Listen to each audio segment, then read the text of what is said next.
This might well be the shortest wrap up I've ever had of my channel. I don't know, I think it might be. So I only read 4 books in May. I don't really know how this has happened. I was in a reading slump for the first part of this year, but yeah, I was still finishing like 7 to 10 books a month, but I felt like I wasn't really enjoying what I was reading. Not enjoying, well, like, I was like reading good books, but I wasn't really having that excitement to sit down and read them. Whereas this month, I feel like I've changed that round, and I haven't read as much, but I've been so excited to sit down and read. So whilst I have only read 4 books, and yes, this is going to be a very short video, I would imagine, I still read some really good books. So I'm quite happy with the books that I've read, and I feel like I didn't push myself to try and read more for any particular reason. So here's the 4 books that I read in May. The first book that I read is Steve Kavanagh's Twisted. I love Steve Kavanagh's writing. I think that 13 and 50/50 are so gripping, so compelling. The Eddie Flynn series as a whole, really enjoy it. I have been reading it out of order, but it's been making sense. I think I read 13 first, then I read 50/50, and I haven't read any others yet, but I do intend to. This book is a separate novel, and it's following, I don't even know how to tell you who it's following without, I don't want to accidentally spoil it, because the blurb gives you nothing. The blurb says, before you read this book, I want you to know 3 things. 1, the police are looking to charge me with murder. 2, no one knows who I am or how I did it. And 3, if you think you found me, I'm coming for you next. After you've read this book, you'll know the truth is far more twisted. I don't want to give you much more information than that, because obviously the blurb has chosen to be quite ambiguous. But I will add that this is following a situation where there is an anonymous author who doesn't want people to know who they are, and it's centered around their identity and people trying or finding out that identity. It's clever in places, and I did enjoy parts of it. It did have that gripping writing that Steve Kavanagh does, but I didn't really feel as invested. I felt like the story felt a little bit all over the place, and at times it felt like it was lacking the direction that I wanted it to have. It felt like I wasn't really invested enough to feel gripped. There were certainly moments where I was like, that was clever, I liked that, but I think compared to the Eddie Flynn series, this one just doesn't hold up in comparison for me, unfortunately, and I felt that this became quite boring and repetitive. It became quite boring and repetitive, I think is what I was trying to say.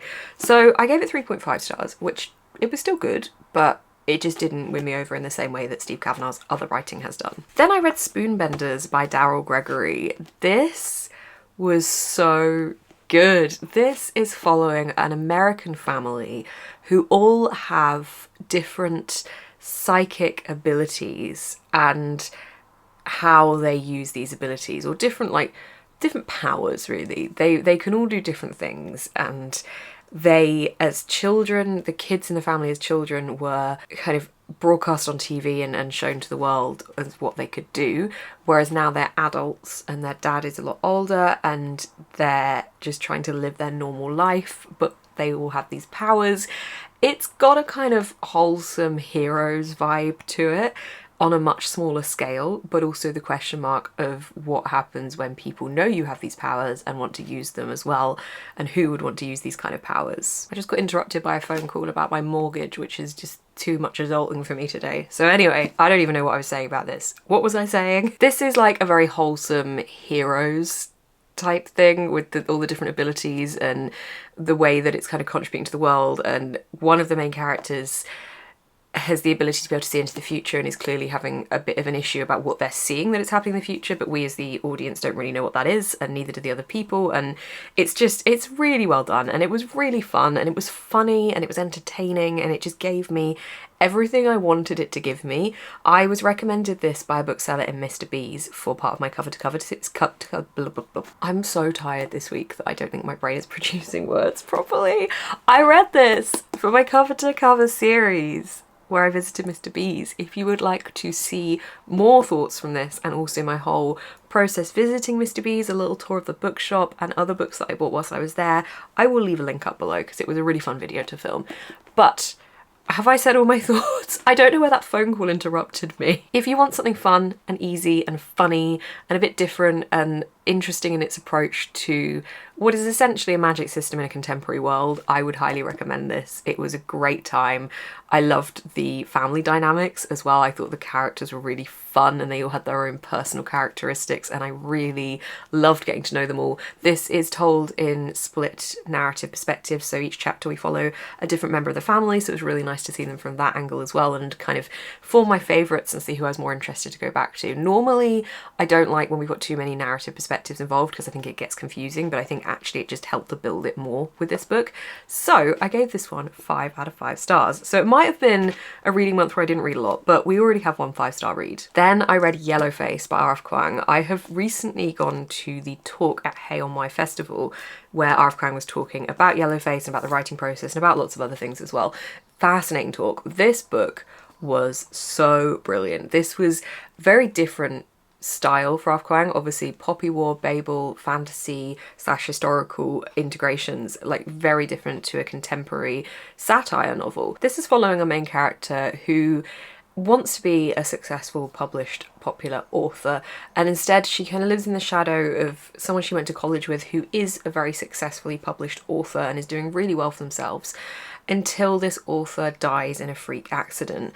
Our main character, in witnessing this death, ends up stealing a manuscript that this character was working on and publishing it under her own name. Thus transpires a massive conversation in this book about plagiarism, about racism, about the publishing industry, about the pressures of social media, about the culture that social media can bring along with it. This was such a fascinating book to read and the writing style flowed so well. I really enjoyed reading contemporary from R.F. Kuang. The narrator in this book, June, is an incredibly unreliable narrator. She's also a pretty dislikable character as well, obviously, for everything she's done, and we're following this from her perspective, so it's very clever the way that it gets into your head and you're just reading everything through June's eyes and experiencing it through her eyes and judging each experience yourself as a reader, but also seeing her own judgments of those experiences and her own interactions. And it's really a contrast in your own brain of reading about somebody that's so dislikable and you as the reader knowing what they're doing is just digging this massive hole for themselves and why it's wrong. This was just so good. Such an interesting read.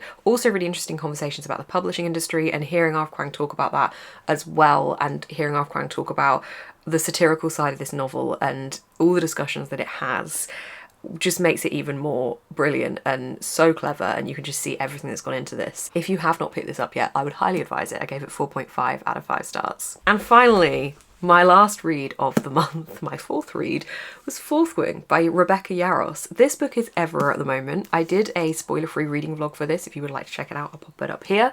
This is a fantasy, well, it's a romance, a romantasy, fantasy romance, is a romantasy, is that what they're called now?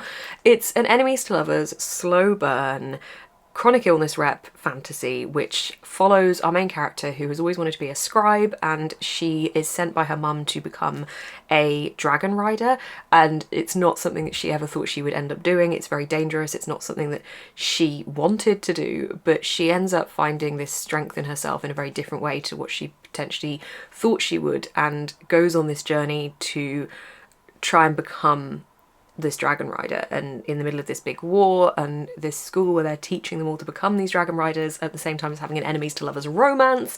There's so much going on here. This was such a good time. Do not go into this expecting it to be written amazingly, just go into expecting to have a good time. There are certainly a couple of cheesy moments, but there's also a lot of fun moments. There's a lot of big epic moments, and I had a really good time reading this. There's very high stakes. The author can be a little bit brutal.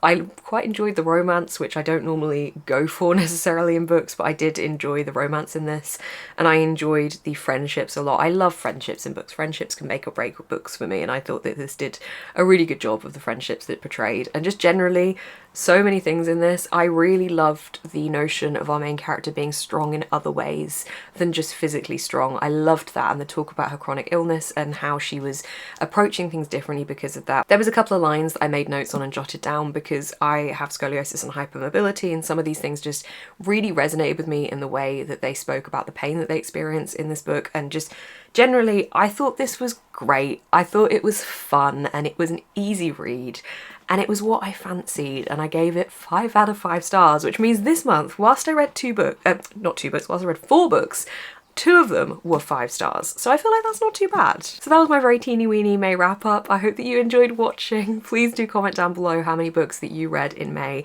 and which ones your favourites were, because I feel like I had some really good solid reads this month. So it's been a small reading month, but a good reading month.